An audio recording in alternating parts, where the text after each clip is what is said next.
Fala pessoal, beleza? Que o Spring Boot é um dos frameworks mais populares do mundo Java, não é novidade para ninguém. E nesse vídeo a gente vai conhecer na prática esse fantástico framework.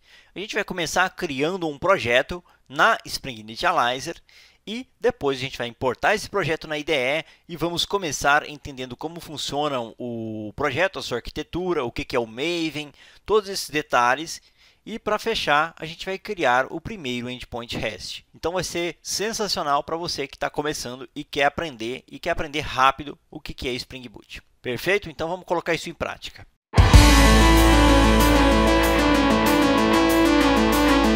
Fala pessoal, beleza? Nessa aula a gente vai criar o nosso projeto na Spring Initializr. A gente vai definir o nome desse projeto. Vou colar aqui, REST with Spring Boot and Java Erútil. O pacote vai ser o domínio da minha organização reverso. Você pode colocar, por exemplo, o seu GitHub. Então, vou colocar aqui br.com.erudio. Esse artifact a gente vai mudar para REST with Spring Boot em Java Erúdio também. E aqui, esse package name vai ser só br com Erúdio. Beleza, agora vamos entender as outras partes aqui, o que importa para a gente. Primeiro vai ser o empacotamento. Qual é o empacotamento que a gente vai usar? A gente vai usar o Maven. Existe também o suporte a Gradle e Gradle com Groove. Só que esses dois caras têm algumas desvantagens em relação ao Maven. Primeiro que o Maven é amplamente usado no mercado. E o Gradle do Groove e Gradle Kotlin usam uma DSL, ou seja, eles abstraem o Maven. Então, eles são uma camada a mais em cima do Maven. Então, já que você vai usar uma abstração, é melhor que você use logo a tecnologia principal aqui. E, além disso, esses dois caras aqui não suportam a artefatos Maven. Não te permite pegar um projeto que você já construiu e abstrair toda a arquitetura dele e recriar um projeto novo do zero a partir desse artefato. Então, isso é uma grande vantagem que essas duas tecnologias não provêm. Por isso, eu escolho o Maven. Logo em seguida, você tem a linguagem que você vai utilizar no projeto. O Spring Boot funciona tanto no Java quanto no Kotlin e no Groove. Para os propósitos desse curso, a gente vai usar o Java. E aqui tem as versões. Quais versões que a gente pode utilizar? Temos aqui a versão 3.4.1 Snapshot, 3.4.0, 3.3.7 Snapshot e 3.3.6 versão estável. Bom, pessoal, existem várias versões do Spring Boot e, simplificando para vocês, você nunca vai usar Snapshot, a menos que seja em ambiente de estudo ou que você seja alguém que está contribuindo para o projeto Spring. Se não for esse o caso, não faz o menor sentido você usar um snapshot. Você pode entrar aqui também e ter um R prefixando aqui 3.4.1 RC01 ou 02 ou 03, significa Release Candidate. Ou seja, é um release que está próximo de ser estável, mas ainda não está pronto para ser lançado. E existe também o M1, M2, M3, que também é milestone, ou seja, eles colocaram um objetivo que eles iam adicionar ao projeto, atingiram esse objetivo, então lançaram. Também é um pouco mais estável, mas não é para ir para a produção. Você vai usar milestone só quando está saindo a versão nova do Spring Boot, daqui a 3 meses. Eu estou começando um projeto agora. Esse projeto só vai para a produção daqui a 3 meses. Beleza? Nesse caso, você pode usar. E aí, quando sair a versão definitiva, você vai e migra antes de ir para a produção. Beleza. Mas se você ficou na dúvida e quer entender direitinho qual versão do Spring Boot usar em seus projetos, você vai vir aqui no meu blog, tem o guia definitivo sobre as versões do Spring Boot. E aí você vai ler aqui, entender tudo, como funciona, por que escolher uma versão, por que você não deve escolher outra versão e por aí vai. Conforme eu já comentei na última aula, uma coisa que você pode usar para tomar a decisão de qual versão usar é o calendário de lançamento. Mas, nesse curso, eu não recomendo que você use nenhuma versão diferente da 3.4.0 pelos seguintes motivos. Primeiro, que se você fizer isso, existe uma chance razoável de você ter problemas e o seu projeto não se comportar da mesma maneira que o meu. E nesse caso, eu não consigo dar suporte para todas as versões que forem lançando daqui para frente. Então, é um curso barato, é muito bom esses cursos baratos, mas você deve usar o que o instrutor está usando, seja o meu curso, seja de qualquer outro instrutor. O ideal é você usar a mesma versão para você evitar problemas e ganhar tempo. O importante é aprender os conceitos. Aprender os conceitos, a versão pode mudar 5, 10 vezes que você vai conseguir se virar tranquilamente. Então, foque em aprender os conceitos primeiro, depois se preocupe em subir de versão. Para esse curso, recomendo usar 3.4.0. Beleza? Então, chances são de que você vai vir aqui e não vai ter mais a 3.4.0. O que você vai escolher? Você vai usar os critérios que eu te expliquei sobre versão e depois eu vou explicar para você lá no código o que você muda se não estiver aparecendo a 3.4.0 aqui. Beleza, escolhemos essa versão, definimos o nome do pacote, definimos o nome do artefato, aqui a descrição não precisa e aqui a gente tem o empacotamento. Antigamente a gente trabalhava com .war, que atualmente a gente nem precisa mais, por causa de ferramentas como o Spring Boot. O empacotamento vai ser um jar. E aqui tem as versões do Java, pessoal. E mais uma vez, qual a versão do Java que a gente vai utilizar? A gente vai usar o Java LTS.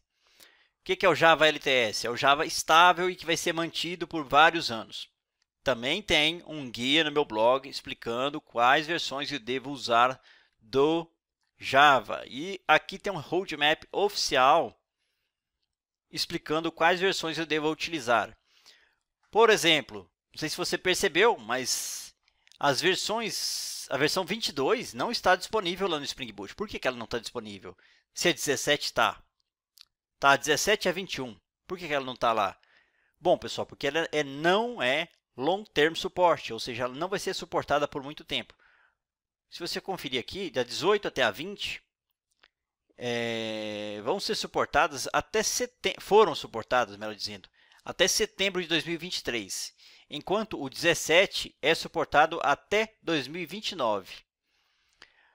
O 21 vai ser suportado até setembro de 2031. Até setembro desse ano, não tem nenhuma versão Long Term Support e logo você não deve usar nenhuma delas. Então você vai ter o 21 e a próxima versão Long Term Support é a versão 25, que vai ser lançada em setembro de 2025. Então 22, 23, 24 não devem ser usadas. E se você for usar uma versão diferente no futuro, confira o roadmap da Oracle para os lançamentos do Java, beleza? Senão, você vai usar uma versão que não vai ter suporte. Em produção, jamais deve ser usada uma versão que não seja Long Term Support. Perfeito. Voltando aqui, a gente já conversou bastante. Vamos ao projeto em si, né? Descrição, vamos conferimos tudo aqui. Tudo que a gente precisa foi adicionado. O que a gente precisa fazer para fechar? A gente vai adicionar algumas dependências. Aqui ele já me sugere a DevTools. Vamos pesquisar aqui por DevTools. Spring Boot DevTools. Esse cara você vai adicionar. E, além disso, a gente vai adicionar o Spring Web para trabalhar com REST. Spring Web. Esse cara aqui. Ah, Leandro, mas você não falou que no curso vai ter Spring Security e outras coisas? Sim, mas vamos começar com o simples. Vamos adicionar complexidade gradualmente e, à medida que você for avançando passo a passo, aí sim você vai ter capacidade de usar mais tecnologias. Então, vamos começar com o básico primeiro, depois a gente expande isso daqui. Perfeito, pessoal. E agora, como é que fica?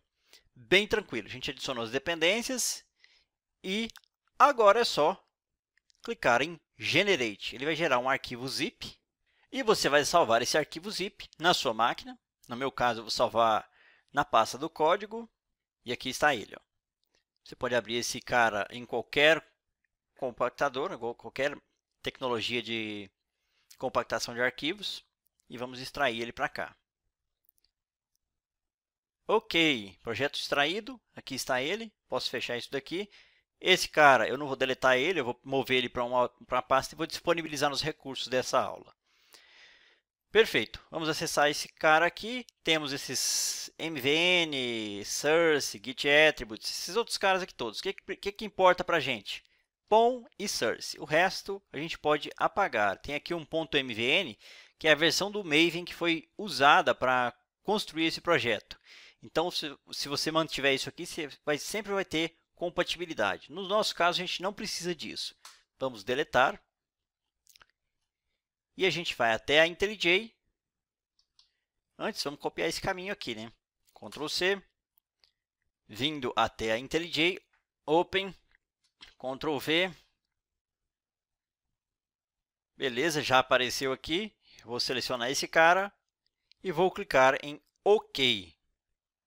Ele já importou o projeto para mim e aqui está ele. Se você é daqueles que não conseguiu criar o projeto na versão 3.4.0, é bem tranquilo de resolver. Você vai vir aqui no pom.xml, vai abrir ele e vai trocar aqui na version. Se tiver na 3.4.1, .2, o que for, você vai vir aqui e vai trocar para 3.4.0, assim você vai evitar problemas. Beleza? Então, é simples. Esse cara aqui é o POM do projeto e é bem tranquilo de entender. Na próxima aula eu vou explicar direito como funciona o Maven, enfim, todos os detalhes sobre o Maven. Mas por hora é isso. Vamos voltar aqui no Source, Main, e a gente tem o nome do projeto, né? Hash with Spring Boot and Java Erudio Application. Eu vou renomear esse cara e vou chamá-lo de Startup. Refactor. Aqui, como eu ampliei bastante a minha IDE, acaba distorcendo um pouco para vocês visualizarem aí. Eu aumentei a fonte. O que ele está falando, pessoal? Ele está falando para renomear também a classe de testes, né? A classe que tem o mesmo nome, mas termina com testes. E aí eu vou marcar ela também para poder mudar também essa classe. Vou clicar em OK. E ele vai mudar aqui e vai mudar aqui também. Perfeito, pessoal. Outra coisa que a gente vai mudar é o Resources. Aqui a gente tem essa pasta Resources, temos o Static e Templates. Isso aqui é usado para quando a gente vai desenvolver aplicações web com TimeLeaf, por exemplo. Então, você coloca suas páginas aqui. No nosso caso, a gente vai construir um API REST, então não precisamos desse cara. Podemos deletar. Temos também o Application Properties, que é o arquivo de configurações. Refactor Rename ou Shift F6. E a gente vai trocar esse Application Properties por Application YML, de YAML. O Application Properties, pessoal, é para adicionar as configurações. Ele funciona como chave e valor.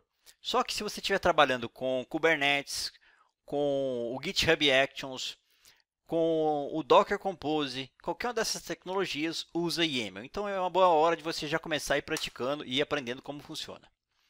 Beleza, era isso que a gente precisava fazer. E na próxima aula a gente continua entendendo como funciona o Maven. Beleza, pessoal? Então, até a nossa próxima aula.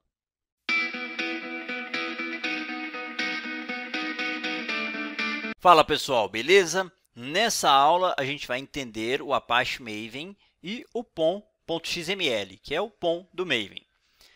Ele é um dos gerenciadores de dependências mais populares e é o mais utilizado atualmente. Então, é o mais recomendável que você aprenda.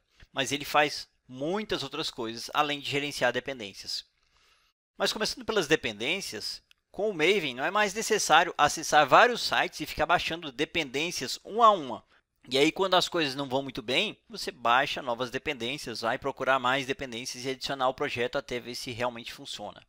Bom, hoje, provavelmente, você não vai viver isso, mas há uns 10 ou 15 anos atrás, a gente fazia isso com muita frequência mesmo.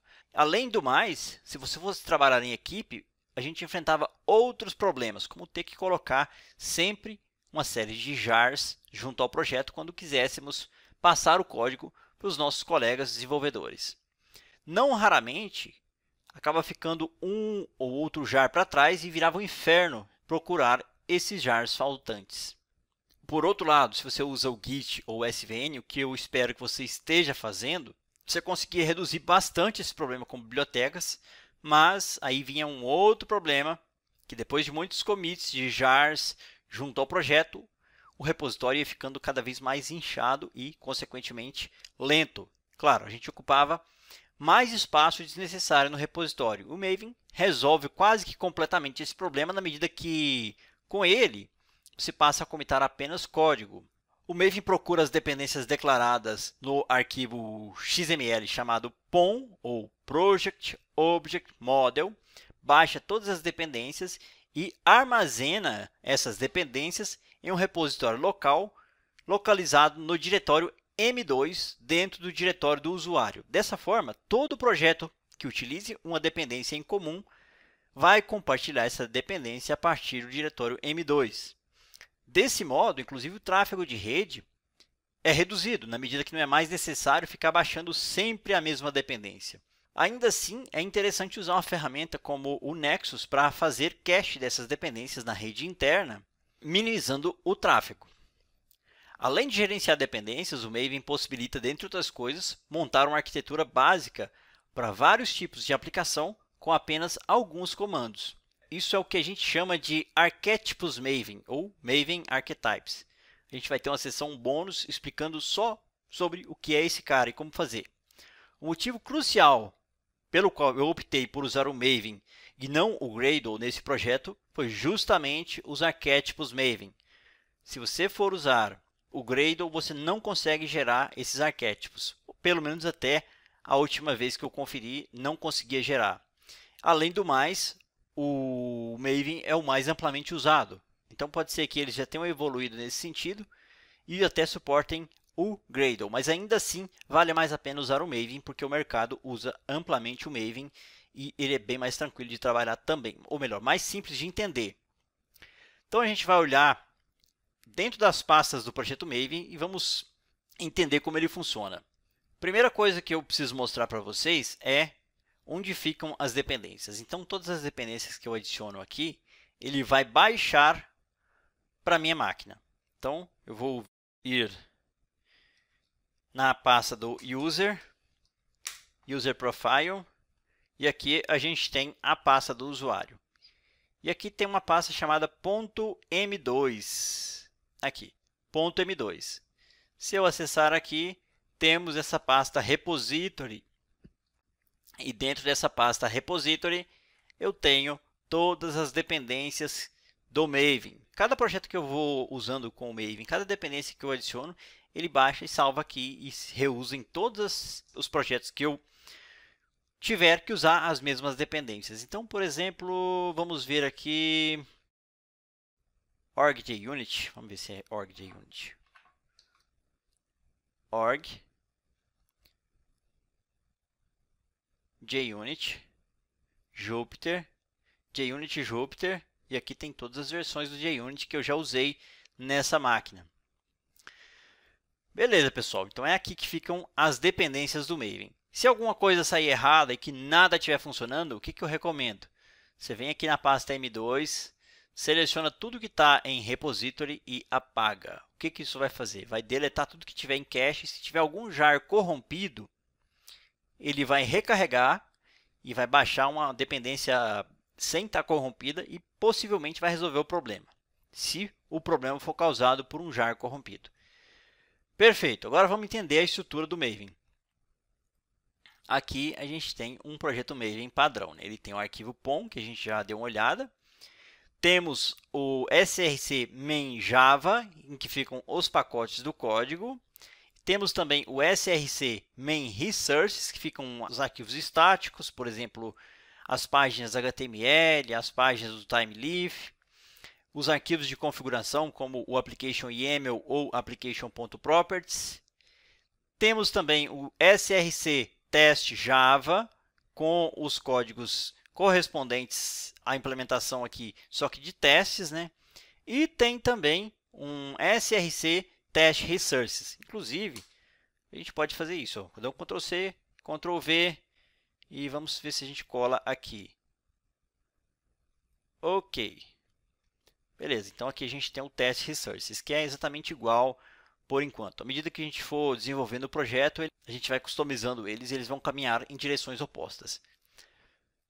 Beleza, entendemos como funciona, né? Então a gente tem o src main Java, e resources, src test Java e resources, temos o POM.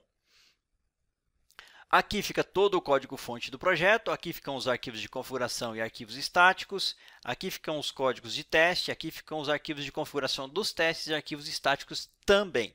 Além disso, pessoal, existe uma outra pasta chamada Target. Essa pasta Target é gerada quando a gente compila o projeto.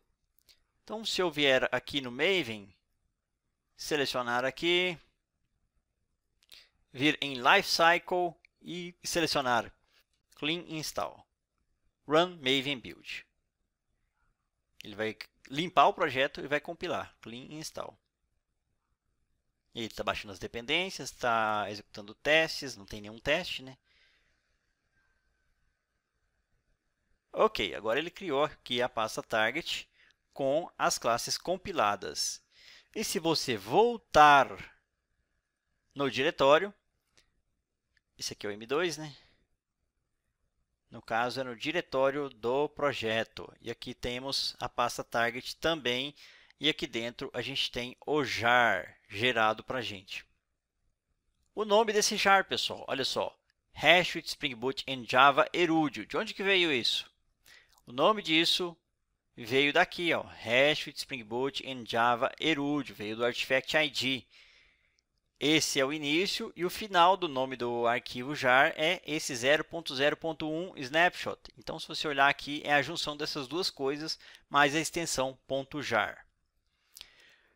Perfeito. Por último, nós temos o pom.xml. Esse é o arquivo mais importante de um projeto Maven. Ele descreve uma série de configurações do projeto, como as dependências, quais repositórios ele vai usar, quais plugins, dentre outras coisas que o projeto vai inicializar. No cabeçalho do POM, a gente tem algumas tags básicas que definem qual versão do modelo POM utilizado, que é a versão 4.0 no nosso caso. A principal motivação para separar um projeto em módulos era para fazer com que cada parte da aplicação tenha a sua responsabilidade bem definida. Muitas vezes, os módulos de uma aplicação possuem as mesmas dependências e declaram as mesmas propriedades. E a herança nos permite declarar essas informações apenas uma vez em um projeto, no projeto pai ou parent, e herdá-las em módulos filhos ou childs, evitando assim a duplicação e, claro, os problemas que a duplicação trazem. No nosso exemplo aqui, a gente está usando o parent do Spring Framework Boot. A gente está aqui usando o Spring Boot Starter Parent, que é o nome do artefato. A gente está herdando tudo dele. E o que significa isso? Significa que a gente está herdando as versões de todas as dependências que o Spring Boot suporta. Então, por exemplo, se lá está o JUnit, se você adicionar o JUnit aqui, ele vai trazer o JUnit para a gente na versão específica suportada pelo Spring Boot na versão 3.40. Você pode sobrescrever isso? Pode, mas não é uma boa ideia. Ou seja, eu tenho aqui o DevTools. Também ele vai pegar o DevTools na versão específica compatível com essa versão do Spring Boot. É para isso que serve o parent. Você declara no artefato pai e todo mundo que herdar esse cara vai reusar. Outra coisa, estou usando a versão do MySQL. Se eu estou usando o MySQL, ele já vai trazer a versão que o Spring Boot na versão 3.4.0 suporta. Por padrão, eu só vou ter que herdar ela. Não preciso, eu só tenho que declarar. Declarei, ele já vai herdar a versão mais adequada para o projeto e que tem compatibilidade. Agora, descendo aqui, pessoal, a gente tem esse Group ID, que define qual é o pacote raiz do projeto, BR com Erudio. Todos os pacotes que eu criar nessa aplicação precisam começar com BR com Erudio, ou o contexto do Spring não vai conseguir pegar ele e vai se comportar de uma forma estranha. Abaixo a gente tem o Artifact ID, que é o nome do projeto efetivamente, e a version, que concatenados vão formar o nome do jar. E aqui a gente tem o name e description. Description a gente não precisa adicionar, podemos apagar isso daqui. Name também é mais só para dar nomenclatura no projeto e ele aparecer aqui com esse nome aqui. Beleza, esse URL a gente pode apagar também, licença a gente pode apagar também, desenvolvedores, conexão SCM a gente pode simplesmente apagar, a gente não vai usar isso aqui. Properties, aqui você vai declarar versões de bibliotecas, configurações que você vai reusar abaixo no POM. Então, você vai definir aqui o encoding, por exemplo, o UTF. Perfeito. E aqui as dependências que a gente está utilizando. Lembra que a gente adicionou o DevTools e também adicionamos o Spring Web? Aqui está o Spring Boot Starter Web, que é um projeto a partir do qual a gente vai herdar. E aqui temos o DevTools também. Aqui a gente tem as dependências que, por padrão, o Spring Boot sempre adiciona ao seu projeto, que são as dependências de teste, que é interessante que você sempre utilize. É dentro dessa tag aqui, Dependencies, que você vai adicionar as outras dependências, além dessas três que a gente já tem. A gente tem as dependências do Spring Web, do DevTools e dos testes automatizados com JUnit. E a gente pode adicionar também do MySQL, do Spring Security, tudo vai ser adicionado dentro dessa tag Dependencies. Abaixo da tag Dependencies, a gente tem o Build. No Build a gente adiciona um ou mais plugins, no caso a gente só tem um, né? E a gente vai usar o plugin Spring Boot Maven Plugin. Além disso, pessoal, existem outras tags que você pode adicionar aqui, só que no projeto atual a gente não precisa delas. Uma dessas tags é a tag Repository, que define a lista de repositórios que vão ser acessados no Maven para baixar as nossas dependências. Algumas vezes você vai precisar colocar isso, especialmente se você estiver usando uma versão Release Candidate. Aí você precisa especificar que vai baixar dos repos de Milestone. E aí você tem que colocar explicitamente nos repositórios, que seria uma tag que viria aqui, por exemplo. Repositories. Ele já me sugere aqui, ó, Repositories. E aí você adiciona um repository. E dentro do repository você vai passar o ID, name, a URL dele. Você vai permitir baixar snapshots, enfim, diversas outras configurações. Eu vou colocar na tela como ficaria uma tag de repositories. Outra coisa que pode ser interessante, pessoal, é você adicionar uma exclusion. Imagine que você está usando o MySQL. O MySQL tem uma incompatibilidade conhecida com a versão do SLF4j usada pelo Spring Boot. Então, você precisa excluir essa dependência. Porque na prática, o que acontece? O Spring Boot usa uma versão do SLF4j e o MySQL, a dependência do MySQL, usa outra versão. E acontece o seguinte: quando o POM for carregado, a JVM vai pegar uma delas, não importa a versão específica, e vai atender o MySQL e não vai atender o Spring Boot e vice-versa. E aqui o Spring Boot usa, atende os dois. Então, você vai adicionar uma exclusion para remover essa dependência. Isso é muito comum. E acontece porque em uma versão você chama um método que na outra versão foi removido ou foi renomeado. Pode acontecer essas duas possibilidades. Ou ainda adicionar um novo parâmetro e ele não existe. Então, quando a JVM chamar esse método, ele vai dar um erro que não encontrou isso. E ele vai adicionar as duas versões do ClassPath e na hora de fazer essa invocação, pode ser que ele invoque uma versão que não tem esse método e aí quebra a aplicação. No nosso projeto, a gente vai ter só esse caso com SLF4j, que vai ser lá para o final do curso. Então, vou botar na tela como ficaria isso. Beleza, pessoal? Então é isso. Na próxima aula, a gente continua. Fala, pessoal, beleza? Nessa aula, a gente vai criar o nosso primeiro endpoint. Mas antes da gente continuar, vamos comentar um pouco sobre a classe Startup e como essa classe funciona. Aqui a gente tem o @SpringBootApplication. Esse código, pessoal, é o ponto de entrada de uma aplicação Spring Boot. A annotation @SpringBootApplication combina três funcionalidades importantes. Ela marca a classe como a configuração do Spring, habilita a configuração automática e ativa a varredura de componentes no pacote e subpacotes onde ela está localizada. A classe Startup contém o método main, que chama o Spring Application Run, recebendo o startup.class e args como parâmetros, e isso inicializa o contexto da aplicação.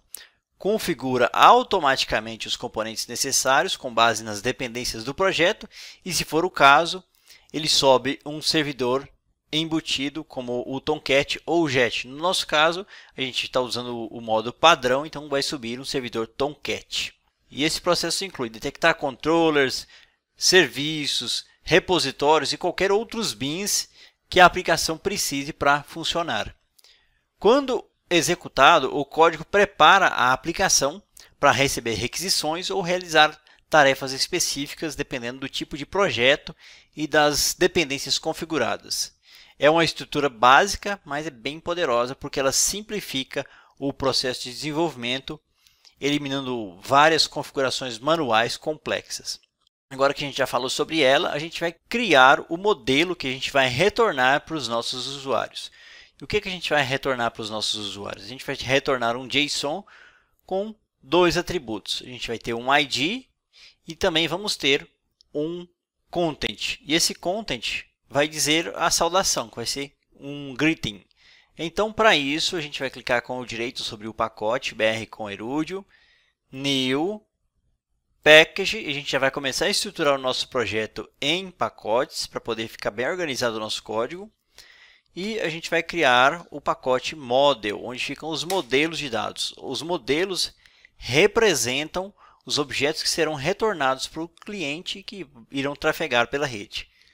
Vamos clicar com o direito sobre esse cara, New, Java Class, e a gente vai chamar essa classe de Greeting. E essa classe vai ser do tipo Record. Ok, Public Record Greeting. E esse cara vai receber dois parâmetros, long ID e string content. Perfeito. Então já foi criado o record. Agora a gente vai partir para a próxima etapa da implementação. Isso aqui é um objeto bem simples. A gente poderia usar um Pojo para fazer isso, ou um plain Java Object.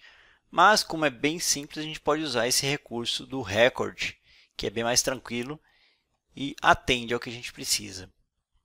Ok, agora a gente vai partir para a implementação do controller em si. Vamos clicar com o direito sobre BR com Erudio, New, Package. Vamos chamar esse cara de Controllers. Enter. Dentro de Controllers, a gente vai criar o Greeting Controller. New, Java Class, Greeting Controller. Ok, Greeting Controller criado. Para que ele seja reconhecido como um controller REST, a gente precisa adicionar uma annotation chamada @hashController. Para a gente entender como funciona essa hashController, ela é uma abstração. Quando o Spring surgiu, era muito comum você usar aplicações Spring para servir páginas, por exemplo, páginas TimeLeaf. E aí passaram a usar também para servir aplicações REST com JSON, XML ou o que fosse. E aí usavam-se duas annotations.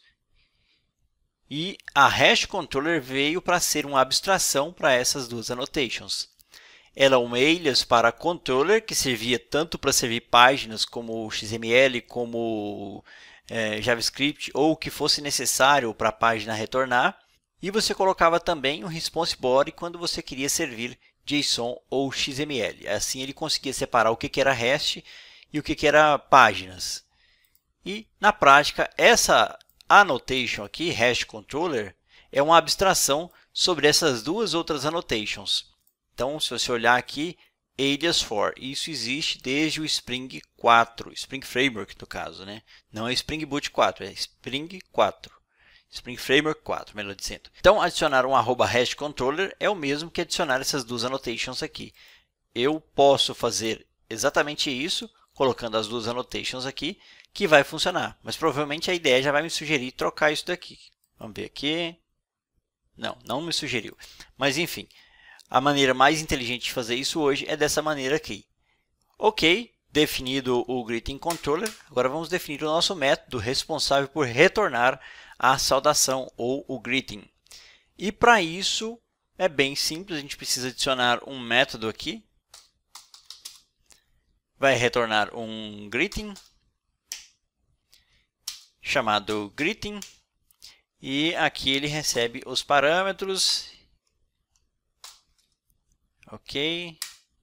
E é isso. Agora a gente vai ajustar as informações desse cara. Para que ele seja reconhecido como um método exposto via HTTP, a gente precisa adicionar um arroba request mapping. Ok, existe uma solução mais inteligente para o request mapping, mas a gente vai usar essa aqui por alguns instantes, por algumas aulas, para você se acostumar, porque provavelmente você vai dar manutenção em legado e você vai precisar lidar com esse cara aqui, beleza? Então, tem alternativas melhores, mas a gente vai entender primeiro como provavelmente você vai encontrar em projetos com versões anteriores do Spring Boot. Ok, definido o request mapping, e a gente vai definir o nome do endpoint, que vai ser greeting. Ok, aqui falta uma barra greeting, e era isso. Esse cara, pessoal, vai retornar um new greeting, mas antes a gente vai definir aqui também um template private static final string chamado template igual, e aqui eu passo o que vai ser esse template. Esse template vai dizer um hello world, hello, vírgula, percentual, s, exclamação. Então, onde está esse s aqui, a gente vai substituir pelo valor que a gente vai enviar como parâmetro através da nossa requisição HTTP. Só que para passar esse parâmetro, a gente precisa fazer uma mudança aqui para receber o parâmetro. Na prática, pessoal, vai ser uma URL da seguinte maneira. A gente vai receber a URL assim. Então, a gente vai ter aqui localhost 8080 /greeting, e aí ele chega até esse cara, e agora a gente vai passar como query param, como a gente viu lá nas aulas teóricas. Se você não assistiu, eu recomendo você assistir, porque você vai aproveitar melhor as informações das aulas dessa e das próximas aulas. E aqui a gente passa como query param o name, recebendo Leandro. Perfeito, aqui também precisa de um outro cara, porque o nosso objeto greeting tem um ID e tem o conteúdo a gente já vai setar através daquele template, e o que ainda falta é o ID, a gente vai gerar um ID automaticamente. Então, como a gente não acessa banco, a gente vai mocar esse ID, private final atomic long, essa sugestão aqui mesmo, chamado counter, que vai ser igual a um new atomic long. Agora a gente já pode retornar o resultado, né? Return new greeting. E esse cara recebe dois parâmetros. O primeiro é o ID, então counter ponto increment and get, isso vai mocar o ID. A cada requisição ele vai incrementar e vai retornar um valor maior. E em seguida a gente vai passar um string format .format recebendo o template como primeiro parâmetro, e como segundo parâmetro ele vai receber esse name aqui que a gente ainda não definiu. Então, name, ele vai reclamar, evidentemente. Provavelmente, se a gente clicar aqui, ele vai sugerir criar a variável name como parâmetro, né? A gente vai adicionar ela como parâmetro. Refactor. Ok, não vai ser do tipo object, vai ser do tipo string. Isso aqui já funciona, se uma aplicação Java chamar esse método greeting aqui, ele já vai retornar a resposta, mas se uma requisição vier via HTTP, ele não vai conseguir ler esses parâmetros aqui, o parâmetro name. Para ler esse parâmetro, a gente precisa adicionar uma annotation específica chamada @requestParam. Terceira opção aqui. E essa requestParam recebe dois parâmetros. Na verdade, ela recebe um e o outro é opcional. A gente vai adicionar primeiro um value. E o nome disso, o valor do value vai ser name, o nome do parâmetro. Então, se eu tivesse mais parâmetros, eu colocaria aqui também. E ela vai ter um default value. Então, quando não especificar, ela vai retornar um valor padrão. E esse valor padrão é um Hello World. Perfeito. Então, vamos executar a aplicação e vamos ver isso aqui em ação. Ok.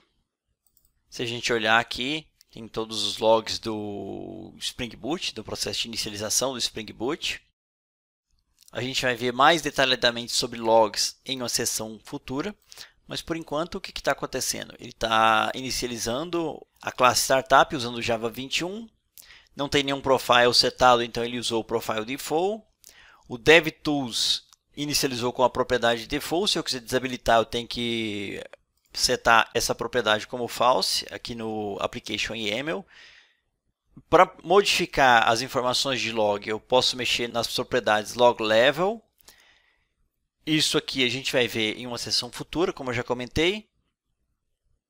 O Tomcat, que é o servidor embarcado que a gente está usando para servir a nossa aplicação através do HTTP, foi inicializado na porta 80, que ele está inicializando o serviço Tomcat, startando o Servlet Engine do Apache Tomcat 10, inicializando o Web Application Context, inicializando o root Web Application Context, levou 1100 milissegundos, e subiu o Live Reload na porta 35729, e o Tomcat subiu na porta 8080 no Context Path barra no root. Isso levou 2 segundos para subir.